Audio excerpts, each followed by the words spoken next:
मैसून एवढी नाजूक आहे का नाही? लय नाजूक आहे.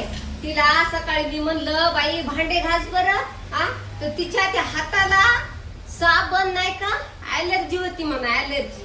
तर तिच्या हाताला साबणाची ऍलर्जी होती म्हणत ती मी भांडे घासत नाही. बरं इकून तिकून भांडे घासलं तर ती उगत थलल मलल करते. भांड्याला साबण तशीच ठेवती बचा बचा. तरी मी तिची सासू असून तिला काहीच म्हणत नाही. जेवताना मला डबल ताट धुवून जेवायला घ्यावं लागतं, नाही तर ते सगळं साबणीचं माझ्या पोटामध्ये, म्हणजे सगळ्याच्याच घरात पोटामध्ये जाते. म्हणायला जावं तर राग येते. पुन्हा तिला म्हणलं बाई फरशी पुस, तर तिला फरशी पुसत नाही. ते लिक्विड नसते का फरशीचं, त्यांना ऍलर्जी होती. का इकून तिकून फरशी कोणी पुसली तर कालच तिने फरशी पुसली, तानं पुसली असेल. मी गेले तिच्यावर, मी अशी सटकून पडली की नाही, माझ्या कमरेचा हाड ना असा मनका असा ढिल्ला झाला. मला सांगते मैसून एवढी नाजूक आहे.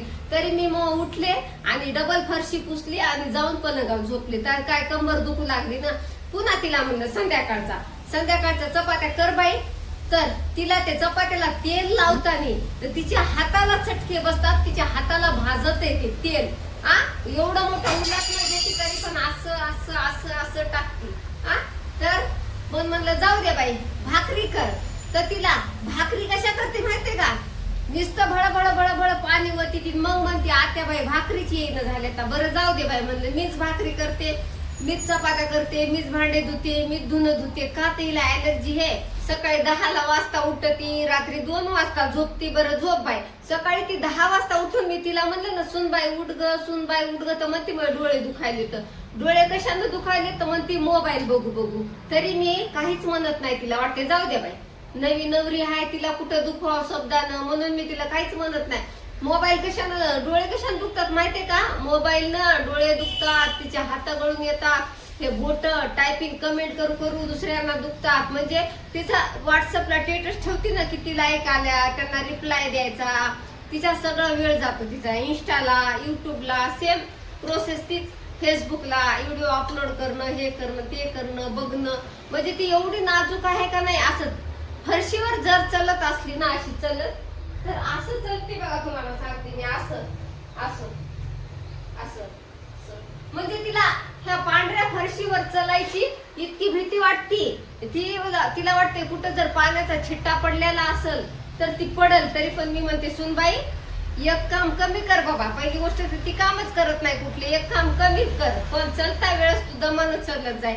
नाही तर काय होतं माहितीये का, फोन असते इकडं आणि बघत इकडं चलत इकडं. मग भांड्याला ठेसाळणार नाही तर काय हो, पडणार नाही तर काय हो, तुम्ही सांगा.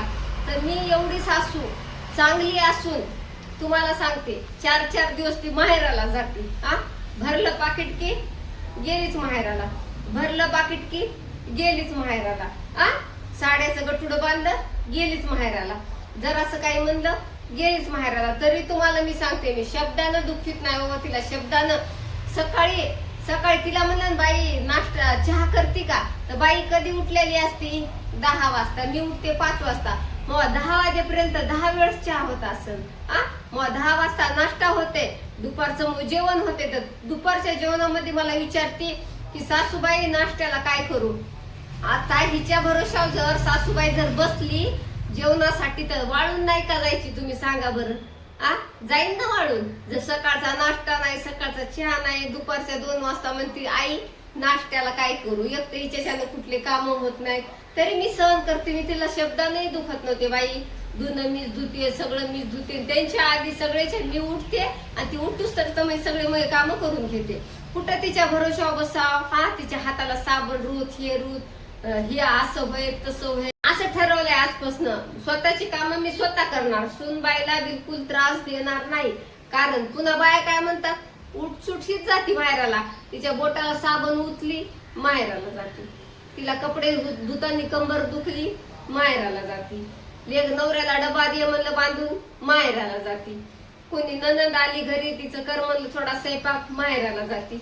म्हणून तिनं माहेराला जाऊ नये म्हणून मी होईल तेवढे काम मीच करणार आहे. नाही तर बाया कशा म्हणतात माहितीये का, तुमच्या हाताखाली सुनत टिकन आसूबाई. तुम्ही सांगा. आता तिचा एवढा लाड करते मी, स्वयंपाक करू देत नाही काय नाही, तरी म्हणतात तुमच्या हाताखाली सून टिकन. आता मी वागायचं कसं तुम्ही सांगा. मी सासू आहे, आधीच पोराला पोरी भेटणं झाली, आता म्हणलं इकून तिकून भेटली बाई तर तिला बी कुठं काय म्हणून मी तिला असं फुलासारखं असं आदर झेलते, आदर तिच्या पुढं पुढं करते, तिला नाश्ता नेऊन दे, तिला चहा नेऊन दे, हे कर ते कर, का तर टिकाव म्हणून. आजकाल असं झालं, पुन्हा म्हणतात सासूला की सून तुम्हाला टिकवताच येत नाही. जाऊ द्या बाई, आपले काम आपण करावं, पुढे जाऊन देऊ.